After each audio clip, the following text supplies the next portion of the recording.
Hello everyone. तो आज हम बात करने वाले हैं फंडामेंटल इक्वेशन ऑफ थर्मोडायनेमिक्स के बारे में। तो चलिए शुरू करते हैं। तो फंडामेंटल इक्वेशंस होती है थर्मोडायनेमिक्स के अंदर, वो बेसिकली 4 होती है। तो एक एक करके हम इसको डिराइव करते हैं। तो चलिए देखते हैं। अकॉर्डिंग टू थर्मोडायनेमिक्स,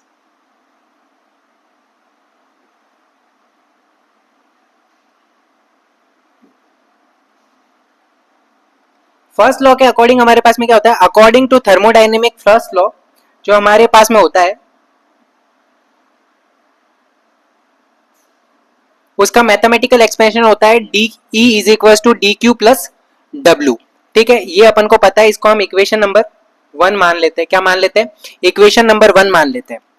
ठीक है, और अपन को ये पता है कि जो एक्सपेंशन वर्क होता है उसका फॉर्मूला क्या होता है। तो जो एक्सपेंशन वर्क होता है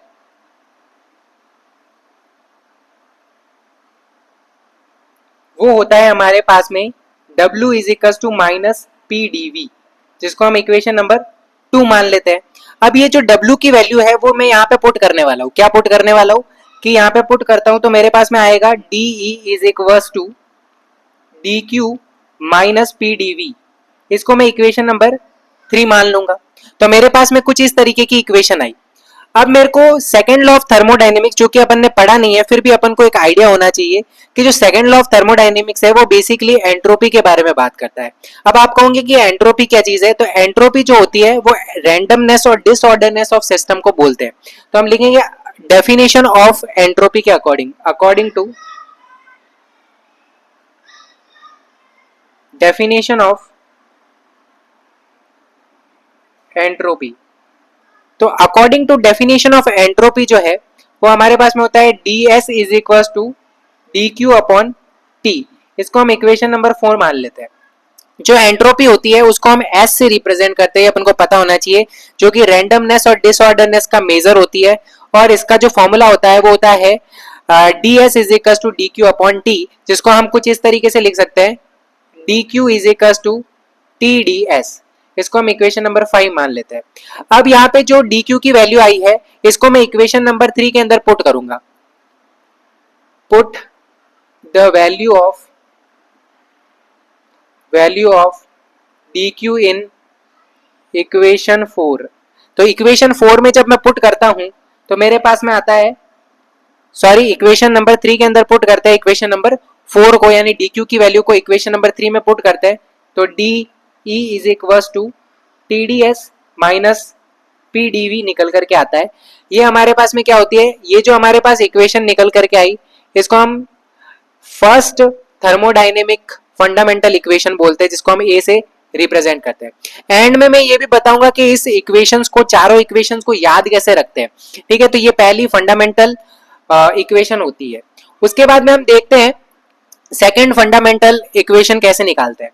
तो सेकंड फंडामेंटल जो थर्मोडायनेमिक की इक्वेशन है उसको निकालने के लिए अपन को डेफिनेशन पता है किसकी? एंथैल्पी की। डेफिनेशन ऑफ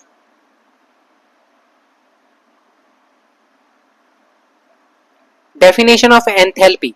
एंथैल्पी की डेफिनेशन अपन को पता है। क्या होती है एंथैल्पी की डेफिनेशन? एंथैल्पी जो है वो इंटरनल एनर्जी और प्रेशर वॉल्यूम का प्रोडक्ट के इक्वल होती है, यानी कि H is equal to E plus PV. इसको हम इक्वेशन नंबर 6 मानते हैं। ठीक है, तो हमारे पास इंटरनल एनर्जी और प्रेशर वॉल्यूम का प्रोडक्ट होती है क्या? एंथैल्पी। अब इसका हम क्या करेंगे? डिफरेंशिएशन करेंगे। क्या करेंगे? डिफरेंशिएशन करेंगे।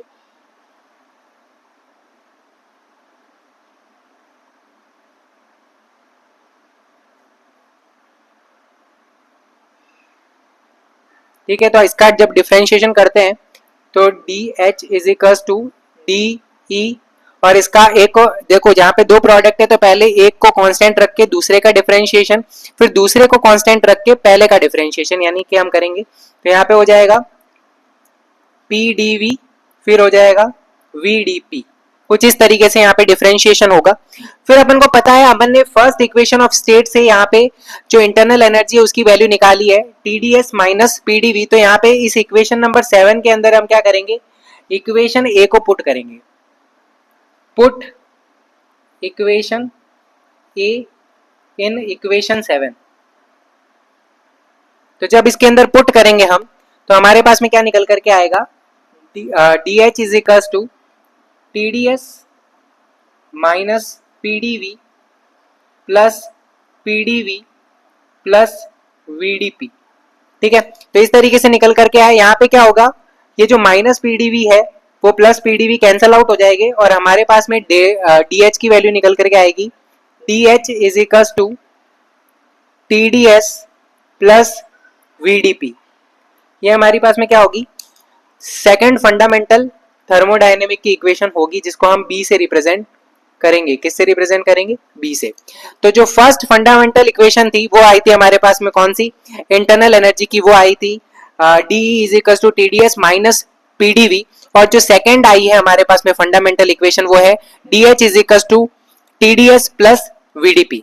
अब अपन third and fourth fundamental thermodynamic equation को डिराइव करते हैं। सो चलिए गाइज, अब हम क्या करते हैं, थर्ड फंडामेंटल थर्मोडायनेमिक इक्वेशन को डिराइव करते हैं according to definition of Helmholtz energy. देखो पिछले लेक्चर्स के अंदर हमने हेल्महोल्ट्ज फ्री एनर्जी और गिब्स फ्री एनर्जी को पढ़ा है। अगर आपने वो लेक्चर नहीं देखा है तो पिछले लेक्चर्स को देख लीजिए ताकि आपको वो समझ में आ जाए।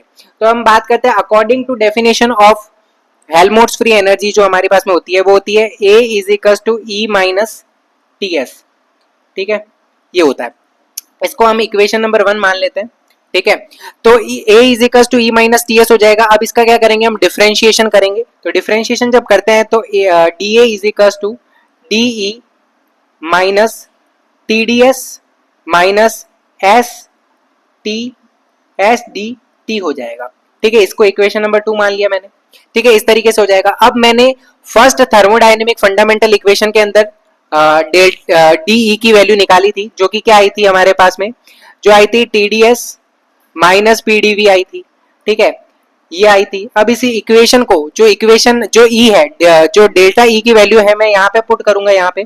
ठीक है, यहाँ पे पुट करूंगा तो मेरे पास में क्या निकल के आएगा, D A is equal to T D S minus PDV minus T D S minus S D T, ये निकल करके आएगा। अब यहाँ पे क्या हो जाएगा, टीडीएस से टीडीएस कैंसल आउट हो जाएगा, तो हमारे पास में जो डी ए है उसकी वैल्यू निकल के आएगी minus S D T minus P D V. ये हमारे पास में क्या है, थर्ड फंडामेंटल थर्मोडायनेमिक इक्वेशन है। ये क्या है, थर्ड फंडामेंटल थर्मोडायनेमिक इक्वेशन है, जिसको हम सी से रिप्रेजेंट करते हैं। अब हम बात करते हैं fourth thermodynamic fundamental equation. Fundamental equation thermodynamic की चौथी कौन सी होती है, हमने 3 देख ली, जिसमें सबसे पहले हमने इंटरनल एनर्जी के फॉर्म में देखा टीडीएस माइनस पीडीवी, फिर हमने देखा एंथैल्पी के फॉर्म में टीडीएस प्लस वीडीपी, और अब हमने देखा हेल्महोल्ट्ज एनर्जी के फॉर्म में, जो कि है DA is equal to minus SDT minus PDV. तो चलिए गाइस, अभी हम देखते हैं चौथी टाइप की थर्मोडायनेमिक की fundamental equation according to definition of Gibbs free energy. Gibbs free energy की डेफिनेशन के अकॉर्डिंग क्या होता है, G is equal to H minus T S होता है। अब इसको क्या करेंगे, हम डिफरेंशिएट करेंगे। क्या करेंगे, डिफरेंशिएट करेंगे। तो डिफरेंशिएट करने के बाद हमारे पास में आएगा dg is equal to dh minus tds minus sdt।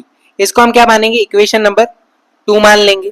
अब हमको पता है कि जो dh की वैल्यू होती है, जो dh की वैल्यू होती है वो क्या होती है हमारे पास में, तो dh की वैल्यू जो होती है हमारे पास वो होती है TDS प्लस VDP। इसको हम इक्वेशन नंबर 3 मान लेंगे। अब क्या करूंगा, मैं जो DH की वैल्यू है वो यहाँ पे इक्वेशन नंबर 2 के अंदर पुट करूंगा। तो जैसे ही मैं इसके अंदर पुट करता हूं तो हमारे पास में क्या आता है, DG is equal to TDS plus VDP minus TDS minus SDT। अब यहाँ पे अपन को क्या दिख रहा है कि जो TDS है और माइनस TDS है वो यहाँ पे क्या हो जाएंगे, कैंसल आउट हो जाएंगे। तो हमारे पास क्या निकल करके आएगा, DG is equal to minus SDT plus VDP।